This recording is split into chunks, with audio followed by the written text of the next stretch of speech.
Baiklah, thank you teman-teman. Kita mulai materi hari ini. Jadi hari ini kita akan belajar mengenai inversion ya, yaitu bentuk kalimat yang unik.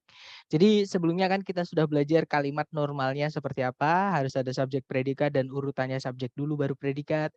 Kemudian kalau subjek predikat itu di kalimat ada berapa? Kalau dia ada lebih dari satu, maka kita akan butuh yang namanya conjunction. Dan hari ini kita akan belajar bentuk kalimat yang unik ya, namanya inversion. Nah, kenapa inversi ini unik? Jadi kalau kalimat itu umumnya urutannya adalah subjek dulu baru predikat, di inversi ini nanti itu dibalik, teman-teman. Jadi predikat dulu baru subjek seperti itu ya. Sorry, mohon maaf teman-teman. Kemudian jadi ini pembalikan posisi kalimat. Yang kalimat itu harusnya subjek dulu baru predikat, ini predikat dulu baru subjek seperti itu. Nah, contohnya di kalimat tanya. Inversi ini dipakai di kalimat tanya dalam bahasa Inggris. Contoh nih, misalkan dalam bahasa Inggris kita mau bertanya, apakah kamu mau apel? Misalnya gitu ya. Apakah kamu mau apel? Ini kalau di Inggris kan, do you want some apples? Misalnya ya, atau do you want an apple misalnya. Nah, jadi di situ subjeknya adalah you, predikatnya di sini ada auxiliary do sama predikat want. Ya, jadi inilah yang dimaksud dengan inversi. Ada bagian dari predikat atau ada predikat yang pindah sebelumnya subjek. Jadi urutan kalimatnya itu bukan lagi subjek predikat, tapi predikat dulu baru subjek. Seperti itu. Nah, ini yang dimaksud dengan inversi. Kemudian aturan menginversi atau membalik subjek predikat itu kita harus perhatikan predikatnya. Jadi predikatnya itu berupa apa? Kalau predikatnya itu berupa to be, yaitu is, am, are, was, were, yang dia berdiri sendiri seperti ini ya, tanpa kata kerja lain setelahnya, maka nanti kita langsung pindah ke depan saja. Langsung kita rubah tempatnya sama si subjek. Jadi to be dulu baru subjek. Jadi contohnya kita punya kalimat positif seperti ini, Lucas Pacioli is the father of accounting and bookkeeping. Kalau diartikan, Lucas Pacioli merupakan bapak akuntansi dan pembukuan. Dan nanti kalau dijadikan kalimat tanya, is-nya kita pindah. Jadinya, is Lucas Pacioli the father of accounting and bookkeeping? Terus ditutup dengan tanda tanya. Nanti artinya, apakah Lucas Pacioli bapak akuntansi dan pembukuan? Seperti itu. Nah, kalau predikat itu tadi kalau predikatnya berupa to be ya, teman-teman, dan dia nggak punya arti. Kemudian bagaimana jika predikatnya berupa verb yang punya arti? Contoh, Louis Braille invented Braille, system of reading and writing for the blind. Louis Braille menemukan Braille, sebuah sistem membaca dan menulis bagi tuna netra, seperti itu. Nah, di situ predikatnya berupa invented, artinya menemukan. Dia verb 2, teman-teman. Nah, ini nanti nggak boleh kita langsung pindah seperti is ya, langsung kita pindah sebelumnya subjek, nggak boleh. Ada aturannya. Aturannya adalah yang kita pindah sebelumnya subjek, itu adalah auxiliary-nya. Nah, ini kan nggak ada auxiliary-nya ya, teman. Dia verb 2 aja, nggak ada auxiliary-nya. Nah, sebenarnya, teman-teman, verb 1, verb 2, dan verb SIS itu sebenarnya peleburan dari auxiliary dan verb. Jadi verb 1 itu sebenarnya penggabungan dari do dan verb 1. Do diikuti verb 1, nanti jadi verb 1, dia gabung. Verb 2 itu sebenarnya peleburan dari did, auxiliary did, dengan verb 1. Jadinya verb 2. Kemudian verb SIS itu sebenarnya peleburan dari does dengan verb 1. Nah, nanti does digabung dengan verb 1 jadinya verb SIS. Nah, karena di sini verb 2, teman-teman. Maka nanti kalau kalimat ini kita jadikan kalimat tanya jadinya, did Louis Braille invent Braille? System of reading and writing for the blind. Terus diikuti tanda tanya. Nah, di situ invent-nya tetap, verb 1-nya itu tetap, yang verb 1-nya itu tetap di setelahnya subjek. Oke. Yang dipindah ke sebelumnya subjek itu adalah auxiliary yang lebur tadi. Jadi kalau verb 1 ya do, verb 2 did, verb 3 kok verb 3, verb SIS maksud saya. Verb SIS itu menggunakan does. Karena di sini verb 2 pakainya did. Seperti itu. Jadi nanti kalau diartikan, apakah Louis Braille menemukan Braille? Sistem membaca dan menulis untuk tunanetra. Nah, kenapa kok harus yang dipindah auxiliary-nya, bukan invented-nya pindah langsung ke depan? Karena nanti kita kehilangan subjek, teman-teman. Invented itu artinya menemukan, dia butuh objek. Kata benda yang jatuh setelahnya pasti jadi objek. Nah, makanya kalau nanti invent ini kita pindah semuanya sebelum subjek, nanti subjeknya jadi objek. Dan kita malah kehilangan subjek. Dan kalimat nggak boleh. Harus ada subjek dan predikat. Nggak boleh subjeknya hilang. Seperti itu. Nah, kemudian kalau predikatnya berupa auxiliary verb. Jadi auxiliary-nya itu misah ya, teman-teman. Contohnya adalah the lecture was brought by Mr. Henry this morning. Kuliahnya dibawakan oleh Mr. Henry pagi tadi. Nah, itu kan auxiliary-nya berupa to be was diikuti oleh verb 3. Nah, nanti kalau mau dijadikan kalimat tanya, yang kita pindah sebelumnya subjek itu adalah auxiliary yang paling depan. Jadi cukup satu auxiliary yang boleh dipindah. Ya, yaitu yang paling depan. Jadi kalau di sini karena auxiliary-nya cuma satu, ya sudah kita pindah auxiliary ini ke depan untuk membuatnya menjadi kalimat tanya atau menginversinya gitu ya. Jadinya, was the lecture brought by Mr. Henry this morning? Apakah kuliahnya dibawakan oleh Pak Henry tadi pagi? Seperti itu. Nah, ini tadi adalah caranya menginversi ya, teman-teman. Nah, sayangnya gini, sayangnya di TOEFL structure itu teman-teman tidak akan pernah menemukan soal structure berakhiran dengan tanda tanya. Atau saya ya minimal belum pernah menemukan sejauh saya tes menjoki itu belum pernah saya menemukan soal yang berakhiran dengan tanda tanya. Pasti berakhiran dengan titik. Seperti itu. Makanya inversi jenis kalimat tanya ini tidak dipakai, bisa disimpulkan seperti itu. Cuman cara menginversi kalimat positif atau kalimat negatif menjadi kalimat tanya atau menginversi tadi caranya kurang lebih seperti itu. Jadi kalau to be cukup dipindah paling depan. Kalau verb 1, verb 2, verb SIS, auxiliary yang lebur pindah ke depan. Kemudian kalau dia sudah ada auxiliary verb yang terpisah, maka cukup auxiliary yang pertama pindah di paling depan. Nah, sekarang pertanyaannya, terus inversi yang bagaimana? Pembalikan posisi kalimat bagaimana yang dipakai di structure TOEFL? Nah, jadi ada 6 penanda, teman-teman, yang menjadi acuan kapan kita membalik posisi subjek predikat menjadi predikat subjek, yaitu yang pertama adanya there, kita biasa mengartikannya ada ya. Kemudian yang kedua ada adverb of place atau keterangan tempat. Kemudian yang ketiga ada negative adverb atau keterangan yang mananya negatif. Kadang beberapa sumber menyebutnya negative expressions.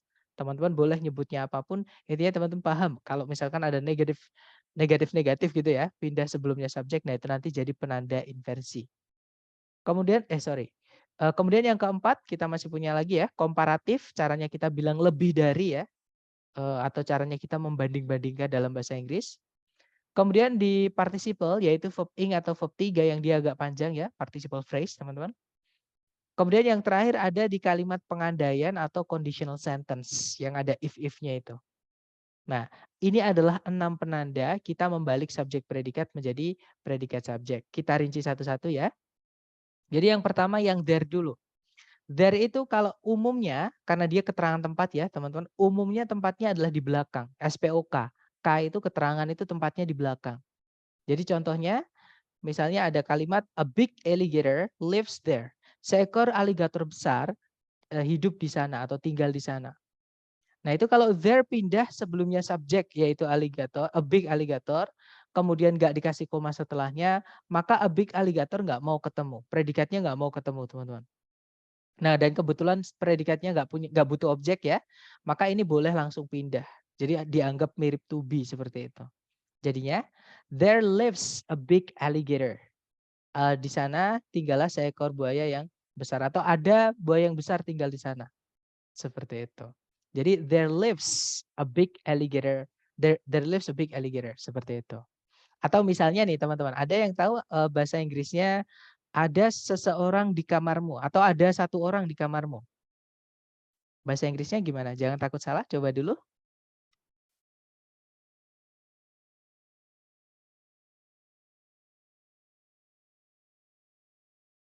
Gimana? Ada seseorang di kamarmu bahasa Inggrisnya?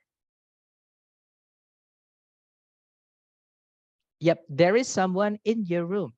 Good job. Jadi there, nah ini is-nya saya besarin ya teman-teman. There is someone in your room. Oke, kemudian contoh kalimat kedua. Ada banyak orang di kamarmu. Bahasa Inggrisnya gimana, teman-teman?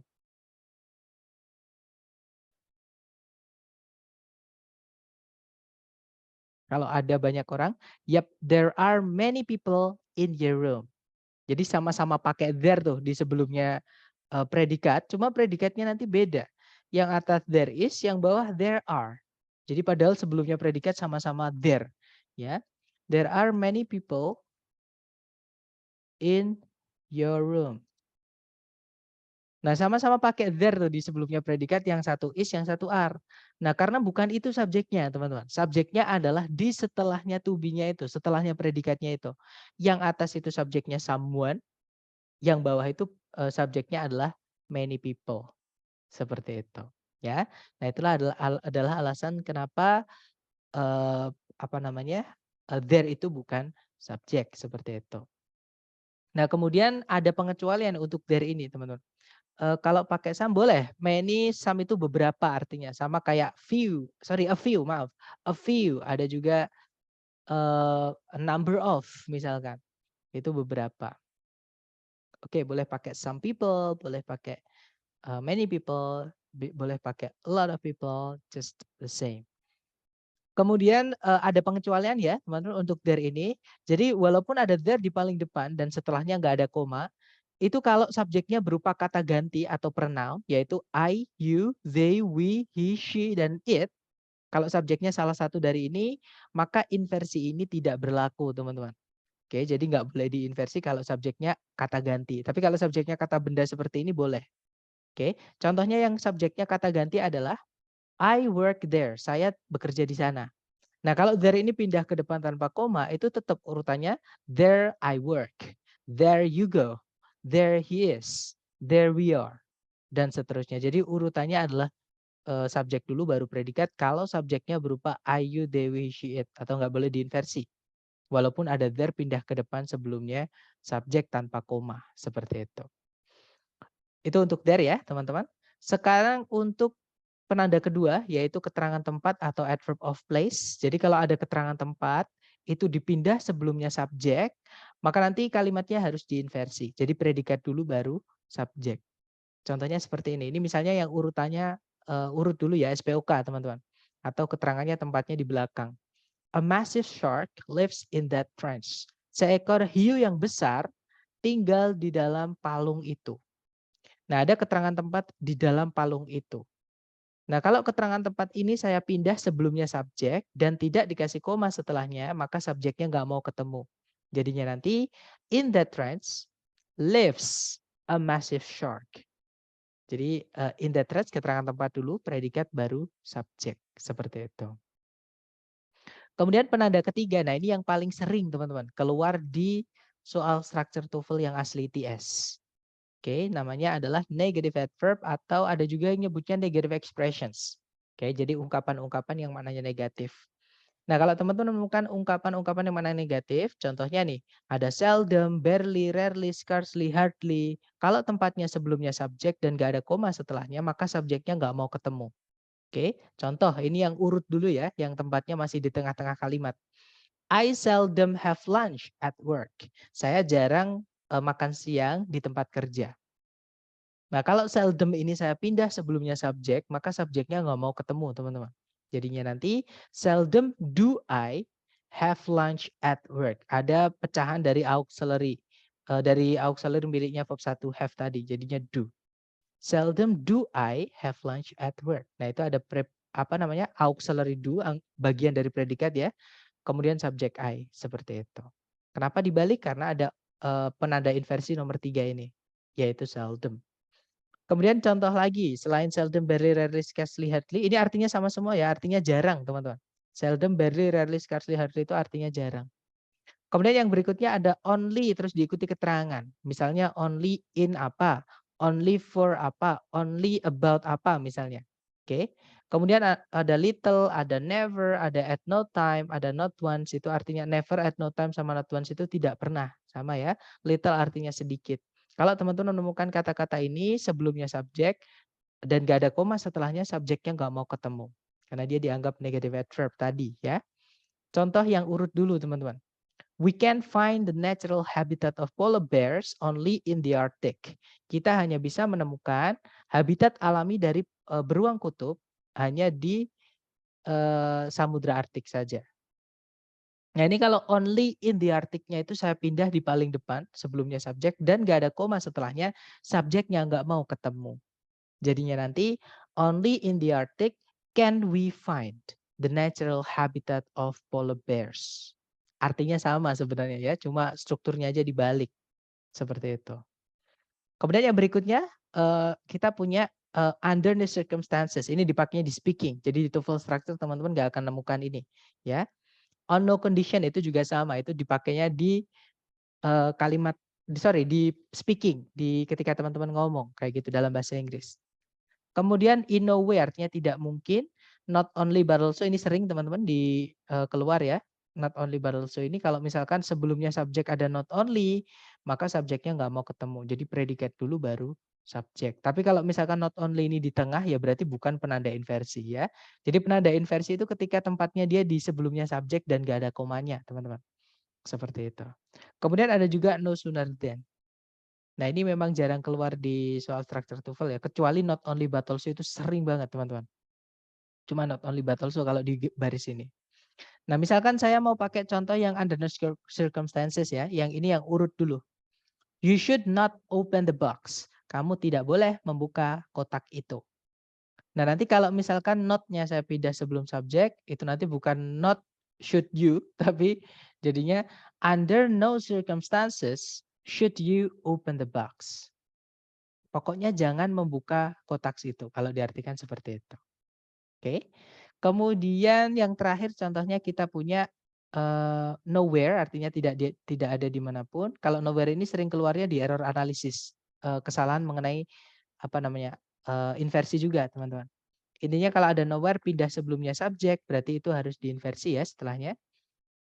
Kemudian not until itu harus diteruskan dulu. Kalau ada titik-titiknya ini harus diteruskan dulu teman-teman. Karena not until itu preposition ya, dan preposition selalu butuh kata benda setelahnya. Kemudian ada no longer juga. No longer itu keterangan, artinya tidak lagi. Nah terus yang terakhir ini unik. Jadi nor itu dia conjunction sebenarnya teman-teman. Kalau teman-teman masih ingat ketika kita belajar conjunction di hari kedua, ketika membahas when was, itu N-nya itu saya warnai biru, sedangkan yang lain warnanya merah. Nah itu bukan karena tanpa alasan, bukan karena saya alay ya, tapi itu ada penggunaan khusus untuk conjunction nor. Penggunaan khususnya adalah ketika conjunction when was nor ini menghubungkan dua subjek, dua predikat, subjek predikat setelahnya nor itu harus diinversi. Seperti itu. Tapi cuma conjunction nor aja ya. Selain conjunction nor itu nggak boleh diinversi, teman-teman. Jadi memang conjunction nor ini agak beda seperti itu. Nah, untuk contohnya misalnya ada kata ini yang not until ya, yang kedua itu yang sering keluar di soal structure TOEFL. Misalnya, not until the 20th century was the Great Sphinx of Giza exposed to view. Nah, di sini ada not until itu keterangan waktu tapi maknanya negatif ya, ada not-nya di situ. Kemudian setelahnya diikuti auxiliary was, subjeknya adalah the Great Sphinx of Giza. Kemudian verbnya adalah exposed. Jadi ada inversi di situ. Seperti itu. Nah ini penanda ketiga, ini tidak perlu dihafal dan memang hafalan bukan belajar. Berkali-kali untuk saya sampaikan ke teman-teman ketika belajar TOEFL jangan ada yang menghafal ya teman-teman karena hafalan bukan belajar. Tips saya cuma dua. Yang pertama setelah kelas teman-teman ikuti videonya untuk mencatat. Oke. Yang kedua hajar latihan yang ada di Google Drive seperti itu. Itu nanti ketika semakin teman-teman terbiasa, teman-teman akan hafal sendiri tanpa harus menghafal. Kadang kita hafal malah justru nggak tahu makainya. Itu kalau hafalan, seperti itu. Oke, boleh difoto dulu mungkin. Dan sambil menunggu teman-teman yang mau foto atau meng-screenshot, mungkin ada yang mau ditanyakan dulu nih sampai sini. Silahkan teman-teman kalau ada pertanyaan.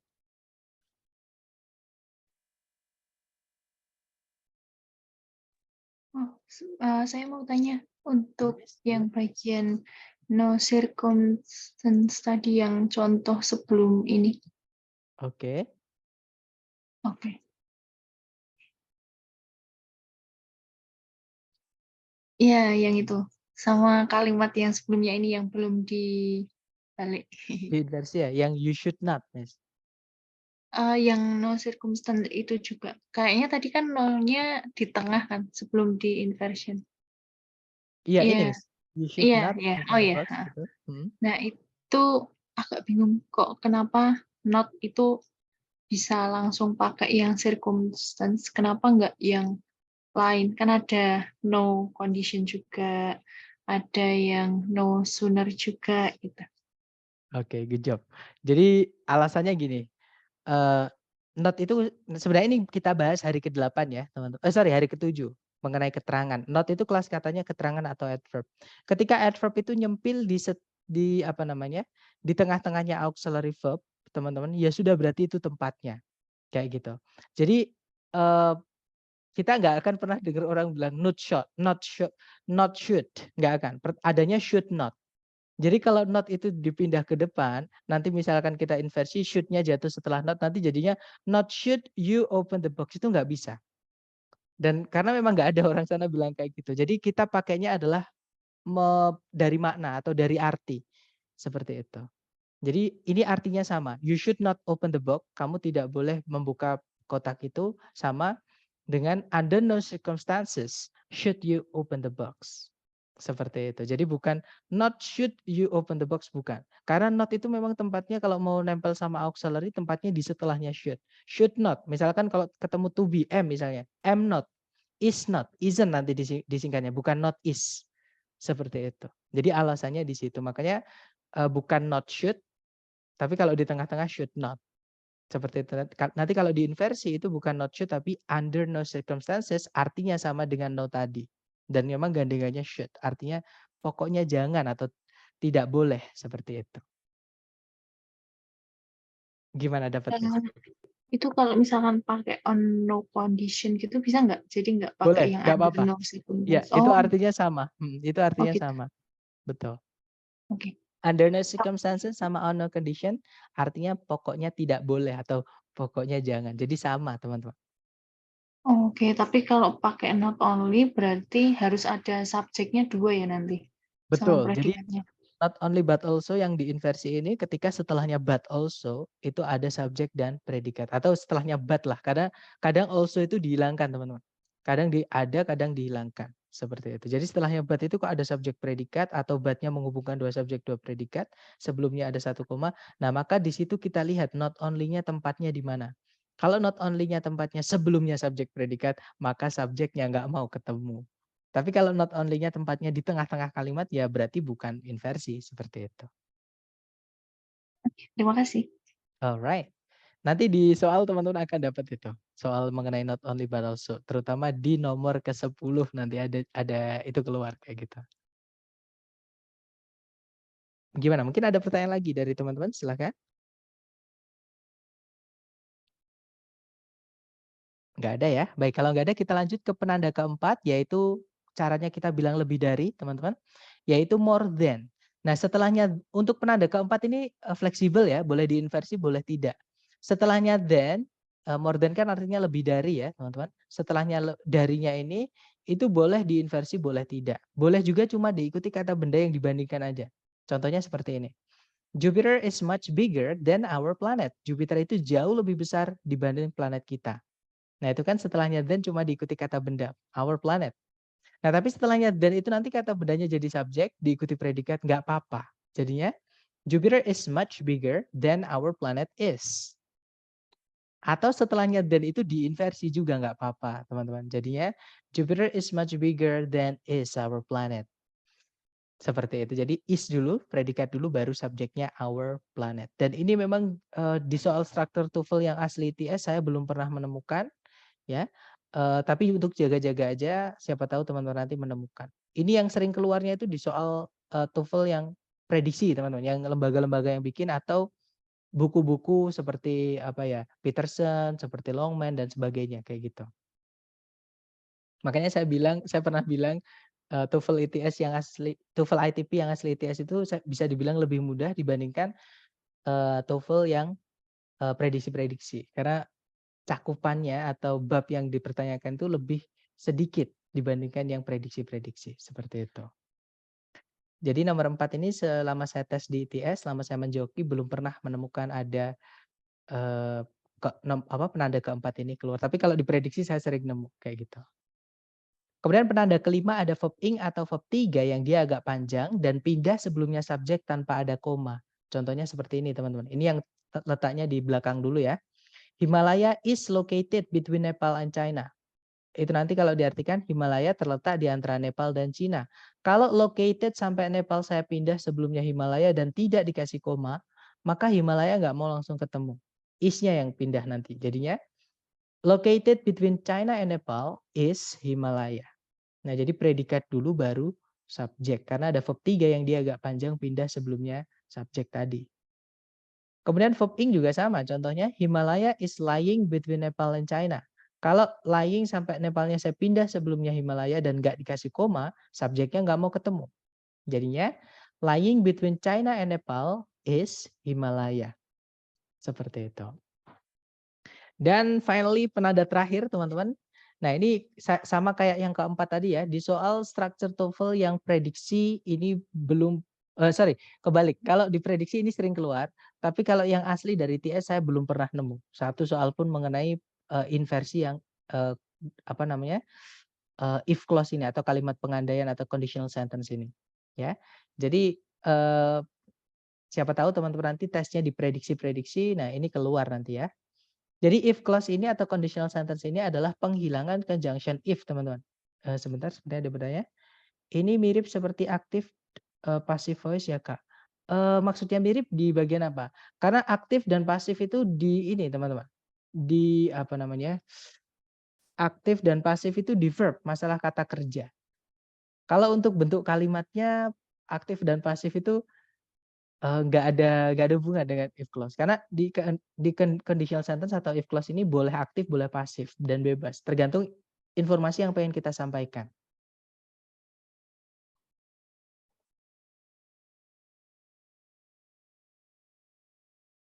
Jadi ini beda ya, teman-teman. Bukan clause maksud saya yang sebelumnya. Yang verb ing dan verb 3 tadi. Ya, itu maknanya aktif yang verb ing.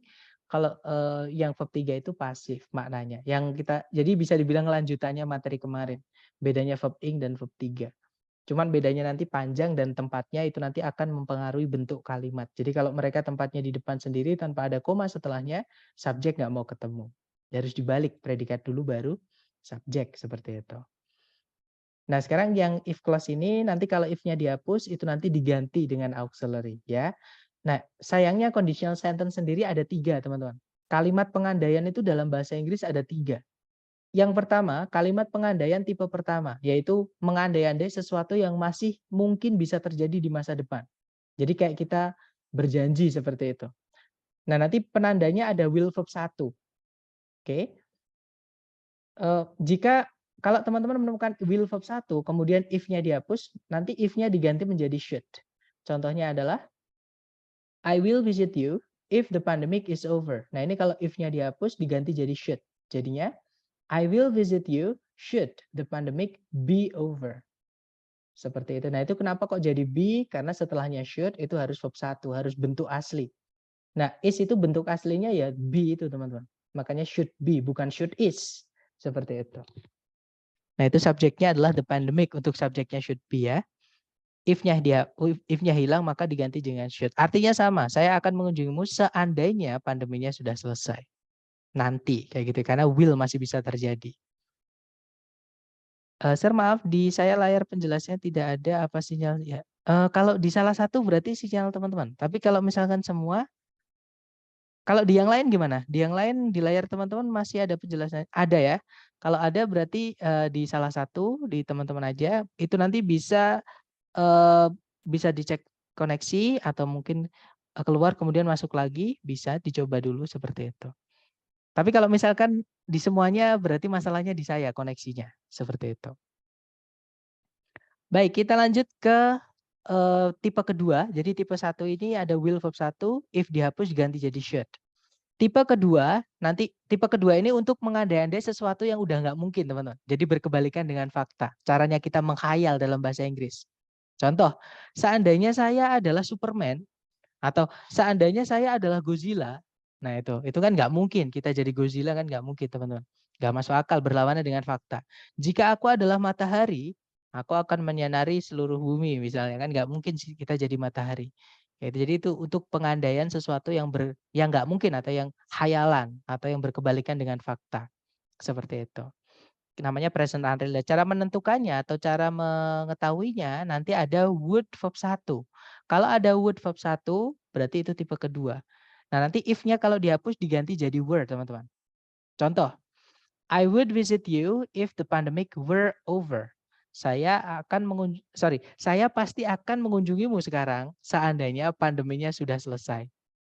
Nah, jadi dari itu cuma akan tapi omong doang. Saya akan membelikanmu somai sekarang jika aku kaya raya. Nah itu kan cuma omong doang, berarti sebenarnya dia nggak mau beliin kayak gitu. Karena ada seandainya itu. Seandainya itu berkebalikan dengan fakta. Seperti itu. Ya. Nah nanti kalau if dihapus, were-nya pindah menggantikan if teman-teman. Jadinya I would visit you were the pandemic over. Seperti itu. Nah terus sekarang bagaimana jika setelahnya if nggak ada were, dia pakai verb 2. Contoh, I would visit you if the pandemic did not persist. Nah itu nanti kalau nggak ada word-nya, terus ada would verb 1 tetap. Itu tipe kedua teman-teman. Kalau if dihapus, nanti if diganti jadi were. Kemudian did not persist-nya itu nanti jadi to verb 1. Jadinya not to persist. Nah jadi nanti kalau if-nya dihapus jadinya I would visit you were the pandemic not to persist. Artinya sama. Hanya bedanya kalimat yang bawah itu ada 2 subjek, 2 predikat, tapi nggak ada conjunction.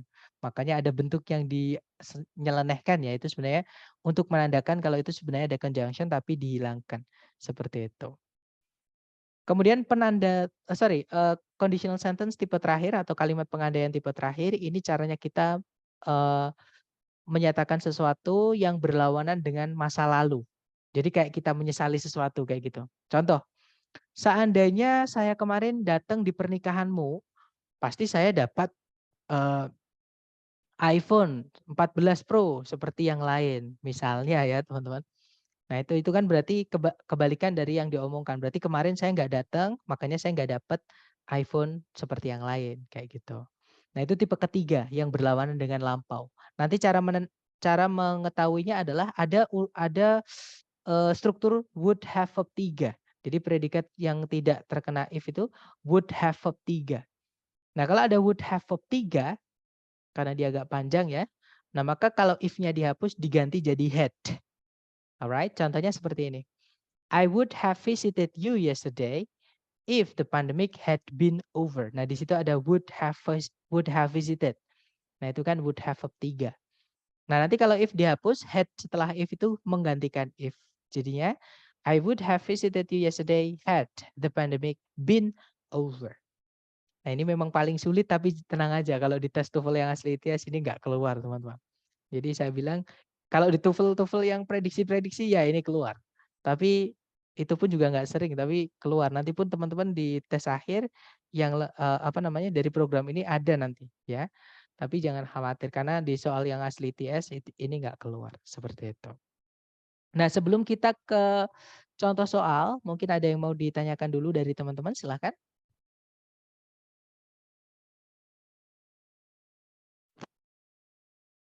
Izin tanya, kalau if was gimana Sarna? Untuk if was itu informal teman-teman. Kalau di TOEFL itu tipe kedua ya, if was itu sama kayak if were. Nah, kalau di tipe kedua atau kalimat pengandaian yang berlawanan dengan present, teman-teman, itu untuk formalnya atau bakunya yang benar secara grammar ya, itu if were apapun subjeknya, walaupun pakai I. If I were you, if I were him, if my father were a teacher, misalnya seperti itu. Jadi apapun subjeknya sebenarnya itu kalau formal itu pakainya adalah were. Nah tapi was sebenarnya nggak apa-apa juga, tapi itu nggak akan dipakai di TOEFL. Karena itu bahasa informal teman. Bahasa informal itu bahasa santai, bahasa casual. Seperti kita ngomong sama teman. Sedangkan di TOEFL yang diteskan itu adalah bahasa akademik atau formal tadi. Nah tapi tetap saja bagaimana kalau if was, kemudian if-nya dihapus, tetap if-nya diganti jadi were teman-teman. Seperti itu. Karena nggak ada was jadi pengganti conjunction nggak bisa. Yang ada were. Jadi ada 3 pengganti conjunction if. Yang pertama should, yang kedua were, yang ketiga had. Seperti itu. Hanya 3 itu. Selain 3 itu nggak bisa menggantikan conjunction if. Oke, dapat ya. Nah, untuk if I was misalnya itu sering sekali saya dengar di YouTube, tapi memang itu bukan bahasa baku, karena ada bahasa baku, ada bahasa santai seperti itu, teman-teman. Ada juga bahasa slang. Kalau slang itu bisa dibilang bahasa yang dipakai hanya beberapa komunitas saja, beberapa tempat. Bahkan Amerika pun mereka slangnya banyak. Misalnya Jawa Timur itu ada slang Malang, ada slang Kediri, slang mana itu beda-beda kayak gitu. Oke, kalau nggak ada pertanyaan lagi, kita ke contoh soal. Contohnya seperti ini, caranya sama ya. Kalau teman-teman menemukan soal seperti ini, cari dulu kelengkapan yang wajib ada di kalimat, yaitu subjek predikat. Jadi kalau ditarik dari depan ke belakang, cari kata kerja, di situ nggak ada kata kerja. Kita butuh predikat di semua kalimat. Kemudian kita cek sebelumnya titik-titik, di situ tidak ada kata benda yang lepas, semuanya terikat dengan preposisi.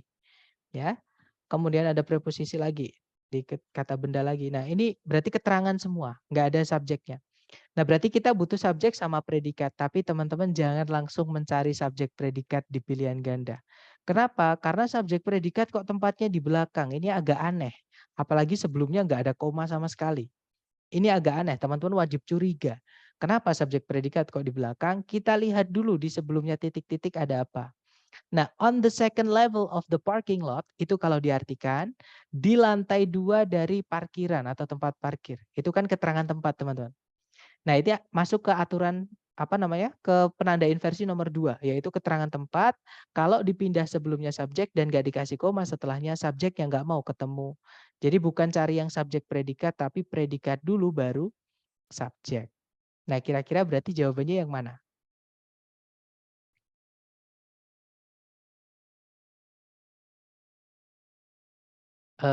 Kalau yang alfa di situ ada predikat is, tapi tidak ada subjeknya.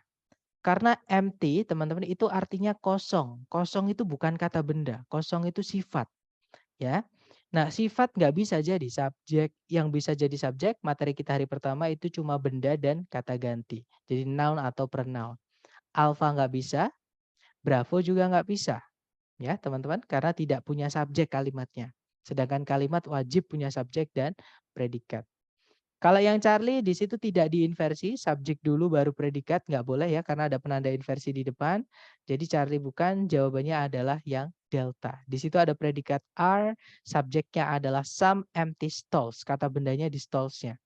Nah, nanti kalau dibaca, on the second level of the parking lot are some empty stalls. Kalau diartikan, di lantai 2 dari tempat parkir ada beberapa ruang kosong. Seperti itu. Nah, itu contoh pertama ya. Jadi kalau ada titik-titik di akhir atau di tengah kalimat dan kita ternyata butuh subjek predikat, nah tempatnya kok di akhir atau di apa namanya, di tengah, itu kan nggak wajar subjek predikat tempatnya di situ. Maka teman-teman harus cek dulu sebelumnya ada apa, ada penanda inversi atau enggak. Nah, kalau ada penanda inversi jadi jangan cari subjek predikat tapi predikat dulu baru subjek seperti itu. Contoh kedua seperti ini teman-teman. Sama ya, cari predikat dulu. Kalau ditarik dari depan ke belakang, nah di situ ada penanda inversi nomor 3, negative adverb yaitu only in. Oke, only in diikuti kata benda karena in itu preposisi. Nah, kalau ada keterangan ditambahi only sebelumnya itu menjadi penanda inversi nomor 3 tadi only in. Dan tempatnya sebelumnya subjek dan gak ada koma. Fix ini kita cari yang predikat dulu baru subjek. Dan diingat-ingat, predikat yang boleh pindah sebelumnya subjek itu cuma satu bagian. Kalau auxiliary ya cukup satu auxiliary, nggak boleh dua. Ya, kalau verb yang to be misalnya ya sudah to be itu pindah sebelumnya subjek. Ya, misalkan dia verb tunggal yang pindah sebelumnya subjek itu adalah auxiliary-nya. Kalau nggak gitu misalkan verbnya nggak butuh objek ya langsung pindah nggak apa-apa. Tapi kalau verbnya butuh objek jangan teman, nggak bisa. Nggak bisa langsung dipindah sebelumnya subjek seperti itu. Nah, jadi kalau kita lihat ABCD yang alfa itu salah karena ada 2 auxiliary pindah sebelumnya subjek. Nggak boleh, kita hanya boleh cuma satu auxiliary yang pindah sebelumnya subjek. Alfa nggak bisa. Kalau yang Bravo di situ ada subjek, ada predikat tapi nggak diinversi, nggak bisa. Kita butuhnya yang inversi. Kalau yang Charlie salahnya karena ada conjunction. Nah, jawabannya adalah yang delta ya. Sorry, kalau yang Charlie tadi salahnya kenapa kita masukkan conjunction? Karena subjek dan predikat itu cuma satu. Kalau subjek predikat cuma satu ya nggak boleh kita pakai conjunction karena nanti artinya nggak lengkap. Kalau yang delta di situ ada auxiliary will, subjeknya adalah the printing presses, ada auxiliary lagi be, verbnya adalah stopped. Jadi jawabannya adalah yang delta. Nah, nanti kalau dibaca, only in extremely dangerous situations will the printing presses be stopped. Hanya dalam situasi yang sangat berbahaya saja, mesin cetak itu akan dihentikan. Seperti itu. Nah, itu contoh kedua. Sekarang contoh terakhir, teman-teman. Ini lawannya inversi, yaitu conjunction. Jadi, kalau inversi tadi, kalau teman-teman butuh subjek predikat di tengah, tapi sebelumnya ada penanda inversi, maka predikat subjek. Nah, tapi kalau teman-teman menemukan ada conjunction di tengah-tengah seperti ini, dan titik-titiknya di setelahnya, nggak ada subjek predikat, fix di situ carikan subjek kemudian predikat. Nggak boleh diinversi, kebalikannya ya. Jadi kalau conjunction itu CSP urutannya teman-teman. Nggak boleh diinversi, ya CSP, urut. Oke, kecuali satu conjunction yaitu nor. Kalau nor beda, nor ini memang kasus yang agak unik. Jadi nor itu ketika dia menghubungkan dua subjek predikat, maka setelahnya nor ini predikat subjek. Tapi hanya nor ya, selain nor conjunction harus urut. Conjunction, maka setelahnya subjek dulu baru predikat. Dan di pilihan ganda, subjek dulu baru predikat cuma satu, ya betul jawabannya adalah yang Charlie. Nah itu nanti kalau dibaca, the lawyer asked the client why he did it. Kalau diartikan, pengacara tersebut menanyai kliennya kenapa dia melakukan itu. Seperti itu. Gimana? Mungkin ada pertanyaan dari teman-teman sebelum kita ke latihan soal.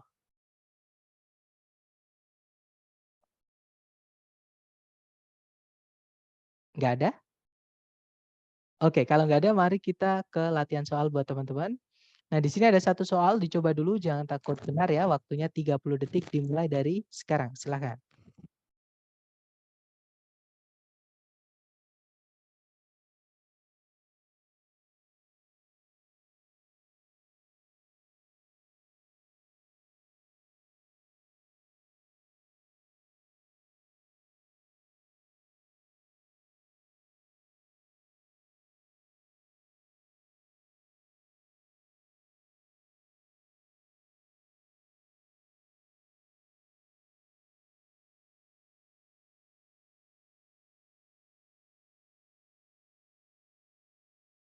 Oke, 30 detik sudah habis. Silahkan jawabannya teman-teman dikirim di chat. Ada jawaban Charlie, ada juga Delta, ada Alpha. Baik, Alpha, Charlie, atau Delta? Kita cek bersama ya, teman-teman.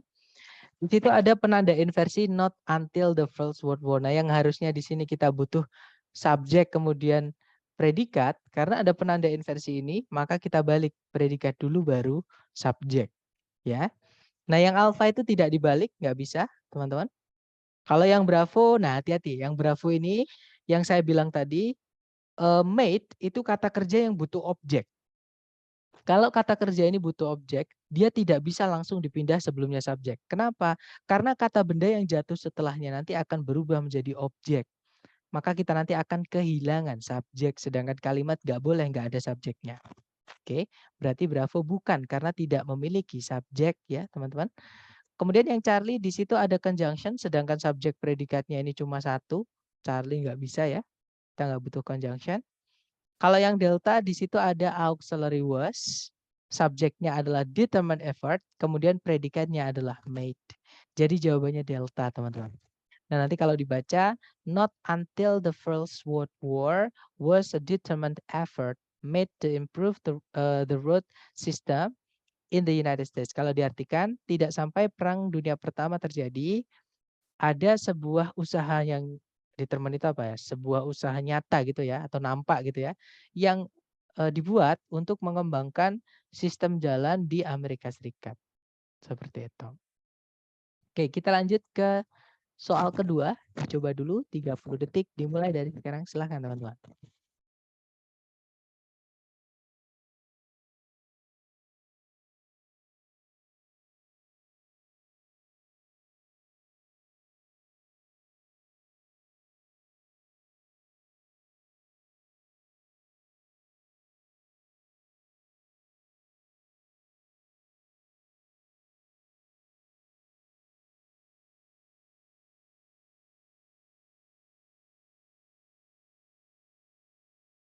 Oke, 30 detik sudah habis.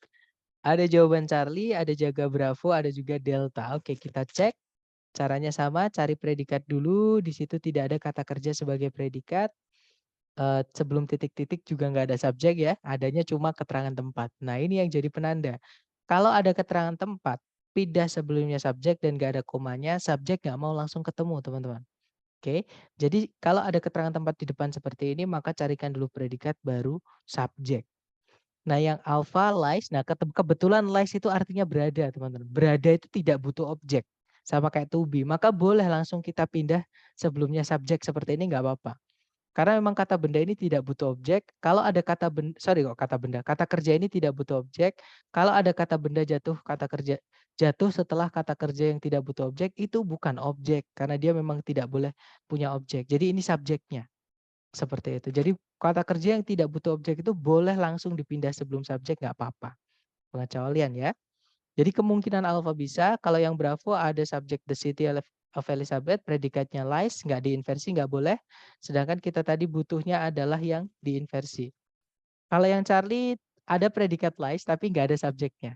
Kenapa? Karena the city of Elizabeth di sini sebelumnya ada preposisi around. Preposisi diikuti kata benda menjadi keterangan dan keterangan tidak bisa jadi subjek. Kalau yang delta ada predikat lies, ada subjek the city of Elizabeth, memang diinversi teman-teman. Tapi ada penanda inversi lagi yaitu there. Nah ini double nanti penanda inversinya. Jadi in the eastern part of New Jersey itu keterangan tempat dan dia jelas ya di mana, di bagian timur dari New Jersey. Sedangkan there itu juga keterangan tempat tapi dia tidak jelas teman-teman. Oke, jadi artinya cuma di sana. Boleh dibilang dia itu kata ganti tapi kata ganti keterangan. Seperti itu.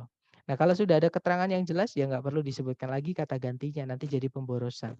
Oke, jadi jawabannya adalah yang alpha. Nanti kalau dibaca, in the eastern part of New Jersey lies the city of Elizabeth, a major shipping and manufacturing center. Kalau diartikan, di bagian timur dari New Jersey ada atau kota Elizabeth berada sebuah pusat manufaktur dan pengiriman barang yang besar seperti itu. Oke, kita lanjut lagi ke nomor 3. Silahkan dicoba dulu 30 detik dimulai dari sekarang. Silahkan.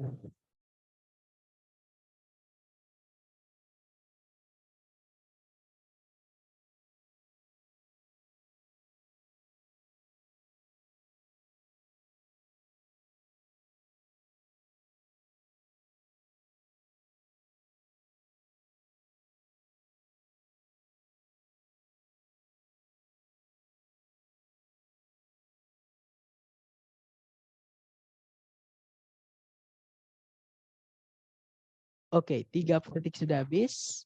Dan ada 9 jawaban Alpha, Charlie, Bravo. Baik, Alpha, Bravo, Charlie ya. Kita cek. Di situ cari predikat dulu sama sekali tidak ada kata kerja. Berarti di sini kita butuh kata kerja ya. Sebelum titik-titik itu tidak ada kata benda sebagai subjek. Berarti di sini kita butuh subjek ya. Nah, sebelumnya titik-titik itu penanda inversi karena dia verb 3 yang dia agak panjang ya, teman-teman pindah sebelumnya subjek dan gak ada koma setelahnya, maka subjek gak mau ketemu. Jadi ini predikat dulu urutannya ya, predikat dulu, baru setelah predikat inilah ada kata benda, dia menjadi subjek seperti itu, karena ada penanda inversi ini tadi. Oke, jadi kita hanya butuh predikat saja di situ sebenarnya, subjeknya sudah ada di setelah titik-titik. Oke, nah tapi di pilihan ganda itu nggak ada yang predikat aja. Tapi yang pasti kita butuh predikat ya. Charlie udah salah, nggak ada predikat. Delta udah salah, nggak ada predikat. Kidney itu artinya ginjal, dia kata benda teman-teman. Nah yang ada predikatnya cuma Bravo atau Alpha. Oke, nah sebenarnya kita dari sini udah bisa sih kelihatan. Alpha itu juga salah teman-teman. Oke, karena ada conjunction which. Sedangkan subjeknya cuma satu, predikatnya cuma satu. Berarti Alpha nggak bisa. Oke. Nah, berarti jawabannya yang Bravo, ada predikat is. Nah, cuman kenapa ada kata benda kidney di sebelumnya is kalau itu bukan subjek. Nah, sekarang kita lihat aja teman-teman. Di sebelumnya titik-titik ada apa sih? Ternyata sebelum titik-titik ada preposisi of. Masih ingat? Preposisi itu setelahnya harus diisi dengan kata benda, sedangkan is itu kata sifat. Oke, untuk dirubah menjadi keterangan dia harus ada kata bendanya dulu. Berarti kidney ini miliknya preposition of, menjadi keterangan nanti, biar lengkap of-nya. Oke, jadi nanti kalau dibaca located at the upper end of each kidney is an adrenal gland. Kalau diartikan, terletak di ujung atas dari setiap ginjal ada sebuah kelenjar adrenal. Seperti itu. Kemudian yang keempat, silahkan dicoba dulu teman-teman. Waktunya 30 detik dimulai dari sekarang.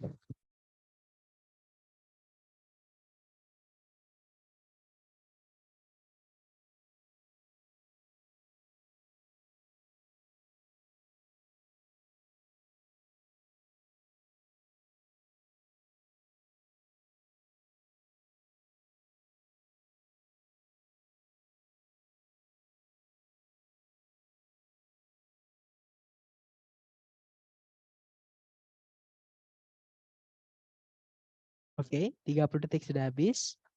Dan ada 8 jawaban antara alfa atau bravo. Kita cek ya. Seperti biasa cari predikat dulu. Di situ ada auxiliary date, teman-teman. Subjek, ada verbnya begin, subjeknya adalah Cornell University. Nah, ini inversi. Nah, berarti di sini kita disuruh mencari penanda inversinya. Ya, berarti nah kalau kita lihat di sebelumnya auxiliary date ada kata benda waktu yaitu tahun 1895. Nah, keterangan waktu itu tidak bisa jadi penanda inversi, teman-teman. Yang bisa jadi penanda inversi itu adalah keterangan tempat. Oke. Nah, tapi di situ kata bendanya waktu. Nah, keterangan waktu itu ada syaratnya supaya dia bisa jadi penanda inversi, yaitu dinegatifkan. Karena itu nanti masuknya ke penanda inversi nomor 3 yaitu negative adverb atau keterangan yang maknanya negatif. Nah, berarti Charlie bukan ya. Charlie sama Delta otomatis salah karena until sama in nanti keterangan waktunya positif dan keterangan waktu yang positif atau yang biasa itu tidak menjadi penanda inversi atau bukan penanda inversi. Nah, sekarang tinggal 2 yang ada not-nya, yang ada penanda negatifnya. Antara alpha, not until, atau yang bravo, not since. Nah, di sini teman-teman boleh melihat yang di screenshot tadi, atau yang di foto tadi, yang saya minta tadi. Nah, yang ada di gambar itu, di penanda inversi yang negative adverb tadi, itu adalah yang alpha ya teman-teman. Not until, jadi jawabannya yang alpha. Kalau yang bravo sebenarnya since itu bisa jadi preposisi miliknya kata benda waktu. Jadinya artinya sejak. Nah, masalahnya adalah tidak ada orang bilang tidak sejak itu nggak ada atau bukan sejak itu nggak ada. Oke, yang ada adalah bukan karena. Nah, since itu punya arti lain yaitu karena, teman-teman. Bukan karena itu bisa orang Inggris itu bilang bukan karena not since ada. Tapi kalau yang not since artinya tidak sejak, itu nggak bisa. Seperti itu. Nah, berarti itu bukan karena. Masalahnya teman-teman, not since since kalau yang artinya karena, kelas katanya bukan preposisi. Kelas katanya adalah conjunction. Kita nggak bisa memasukkan conjunction kalau subjek predikatnya cuma satu. Seperti itu. Jadi bravo nggak bisa ya. Karena nanti kalau ada conjunction, kita nanti butuh subjek predikat lagi. Jadi jawabannya yang alpha. Nah, nanti kalau dibaca not until 1895 did Cornell University begin to offer a degree in ornithology. Kalau diartikan tidak sampai tahun 1895 Cornell University mulai menawarkan gelar di bidang ornitologi. Seperti itu. Oke, kita coba lagi ke nomor 5, waktunya 30 detik dimulai dari sekarang. Silahkan teman-teman.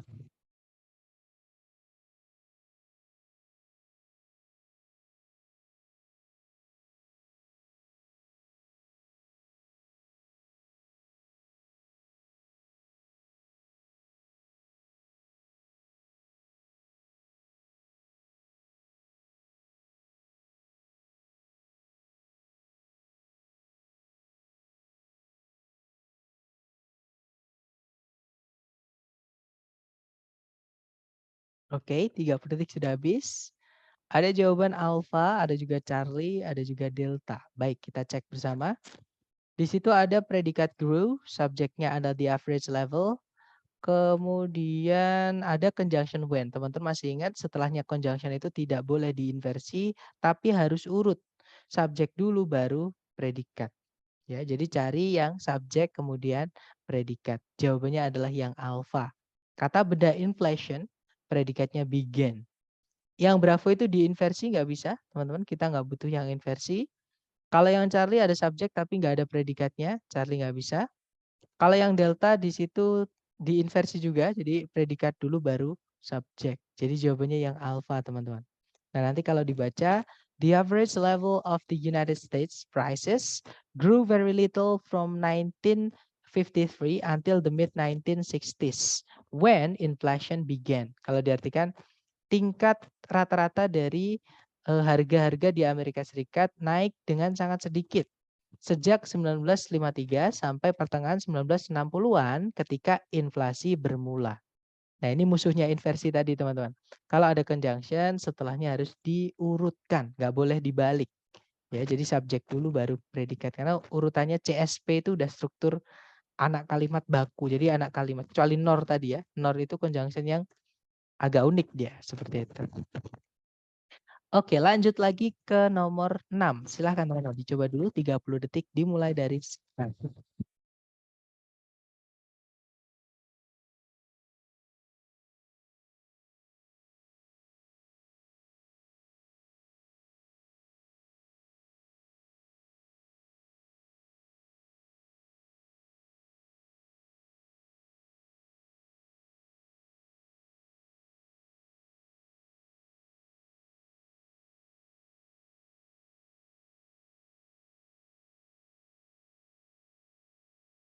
Oke, 30 detik sudah habis. Ada 4 jawaban, ada 5, 6. Baik, ada Charlie, dan ada juga Delta. Baik, Charlie atau Delta. Cari predikat dulu, di situ ada was. Berarti di sini kita butuh subjek ya, teman-teman. Nah, sayangnya kalau kita lihat di pilihan ganda itu nggak ada kata benda sama sekali. Adanya keterangan, kalau nggak gitu preposisi, kayak gitu. Berarti di sini ini nggak mungkin kalimat nggak ada subjek, itu nggak mungkin, teman-teman.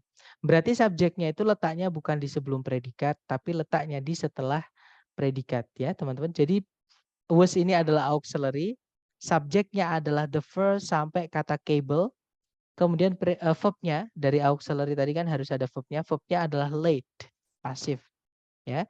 Nah, berarti di titik-titik di situ kita disuruh mencari penanda inversi. Nah, pilihan A, B, C, D yang menjadi penanda inversi cuma satu, yaitu yang alpha, teman-teman. Not until 1866 was the first fully successful transatlantic cable finally laid. Tidak sampai tahun 1866 kabel yang menghubungkan antar benua gitu ya, pertama kali berhasil ditaruh atau diletakkan di laut, maksudnya untuk menghubungkan internet seluruh dunia. Kalau yang Bravo di situ ada keterangan waktu, nggak ada subjeknya ya, karena just itu nggak bisa jadi subjek karena dia keterangan. Kalau yang Charlie ada keterangan waktu juga, dia positif. Keterangan waktu yang positif itu bukan penanda inversi, teman-teman, bukan penanda pembalikan. Kalau penanda pembalikan itu yang dia dinegatifkan keterangan waktunya, seperti itu. Kalau yang delta di situ ada keterangan waktu in 1866, tapi setelahnya koma itu ada not until. Nah, until itu preposisi atau conjunction. Dia nggak bisa menempati satu posisi kalimat sendiri. Harus ada lanjutannya untuk dirubah menjadi keterangan. Seperti itu. Nggak apa-apa, it's okay. Kita coba lagi ya. Semakin sering-sering teman-teman terbiasa, nanti semakin hafal tahu caranya. Oke. Kita coba ke nomor 7, silahkan dicoba dulu 30 detik dimulai dari sekarang. Buka fotonya tadi nggak apa-apa, teman-teman. Silahkan.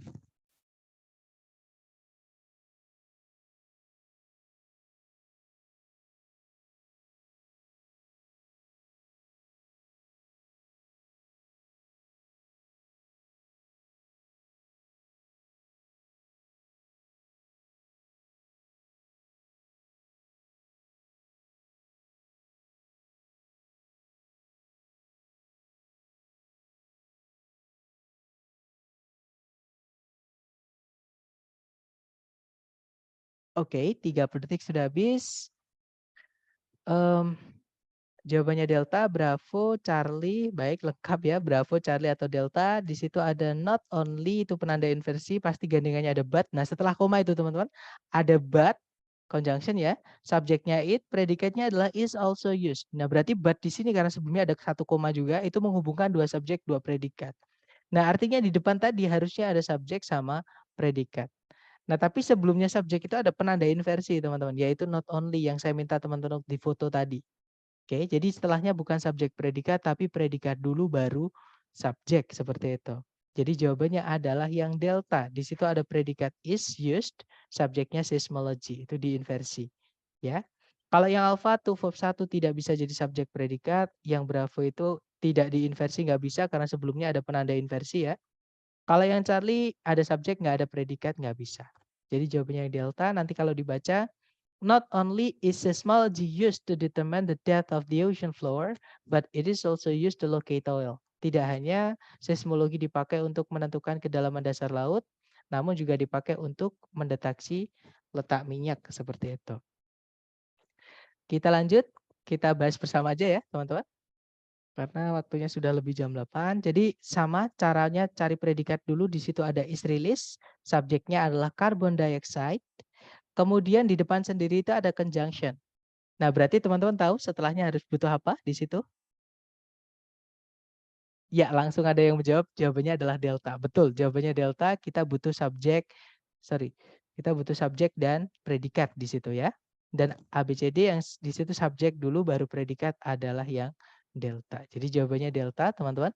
Nanti kalau dibaca, when baking powder is added to dough and heated, carbon dioxide is released, causing the dough to rise. Kalau diartikan, ketika bubuk pengembang ditambahkan ke adonan kue dan dipanasi, karbon dioksida dikeluarkan yang menyebabkan donatnya mengembang. Seperti itu.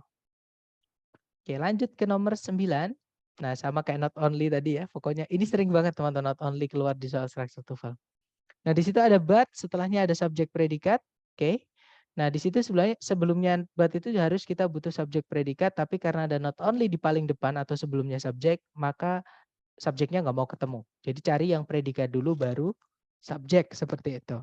Jadi jawabannya adalah yang Charlie. Sebenarnya kalau udah hafal itu enak. Teman-teman nggak perlu ribet-ribet, ada not only di depan, udah fix cari predikat dulu baru subjek. Cari predikat pasti gitu teman-teman. Kalau saya ya. Tapi itu nanti akan butuh proses. Teman-teman harus terbiasa sering ketemu seperti ini sampai hafal sendiri tanpa harus hafalan. Kayak gitu.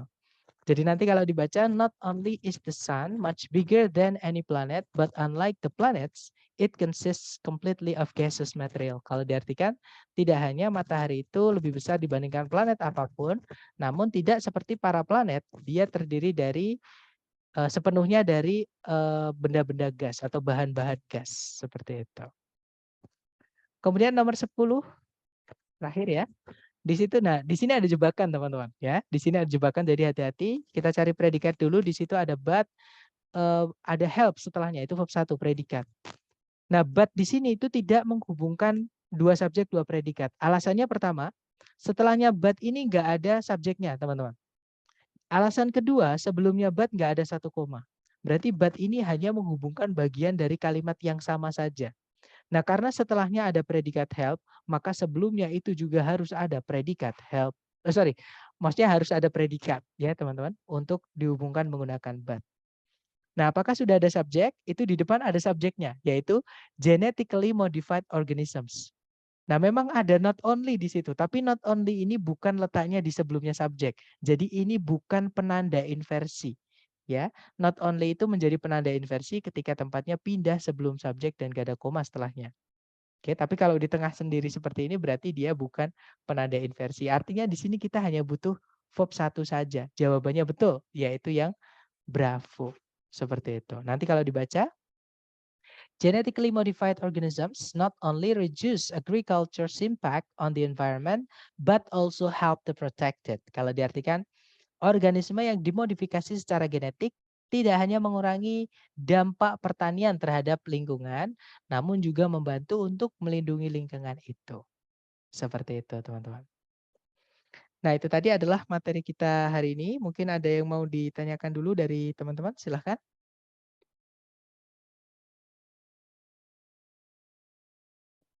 Atau nanti ketika teman-teman latihan menemukan kesulitan, silahkan japri ya. Mister mau tanya kunci jawab latihan soal DigiDrive selalu saya kasih setelah kelas, Miss. Jadi, mohon dibaca ya, nanti kalau saya kirim di grup itu ada link-link yang misalnya link Google Drive, bawahnya ada link Longman, itu bawahnya ada link kelas, rekaman kelas, itu yang sore malam. Nah, itu bawahnya ada kunci dan pembahasan latihan chapter 1. Nah, itu linknya ada di situ. Oke. Oke, kemudian ya di YouTube memang awalnya itu ada pembahasan sekilas teman-teman. Tapi setelah itu boleh di skip aja pembahasannya karena sama kayak yang di kelas sebenarnya. Cuman mungkin ada sedikit tambah-tambahan atau ada yang malah justru yang hilang gitu ya, lebih lengkap di kelas nggak tahu. Tapi nanti di belakangnya itu adalah pembahasan mengenai soal-soal, latihan sesuai chapter yang diberikan. Sir, maaf mau nanya, ini nanti direkam kan ya? Soalnya saya belum sempat screenshot. Ya, saya selalu rekam setiap kelas, teman-teman. Kalau misalkan saya lupa tolong diingatkan di awal. Tadi sudah saya rekam, kayak gitu. Jadi itu nanti kalau teman-teman latihan menemukan kesulitan dan tidak ada di jawaban ya, maksudnya tidak ada di kunci pembahasan di YouTube, nanti teman-teman silahkan japri saya, biar saya bantu lewat, WhatsApp seperti itu. Oke, thank you so much for ya, that's right. Kuncinya hajar latihan ya, teman-teman jangan menyerah. Yang saya bilang di awal dulu, saya nggak bisa menjamin teman-teman bisa TOEFL, yang bisa menjamin teman-teman bisa TOEFL adalah teman-teman sendiri, usaha teman-teman sendiri. Kayak gitu, saya hanya membantu saja. Oke, thank you so much for having today. See you next time. Telah saya say, Assalamualaikum warahmatullahi wabarakatuh.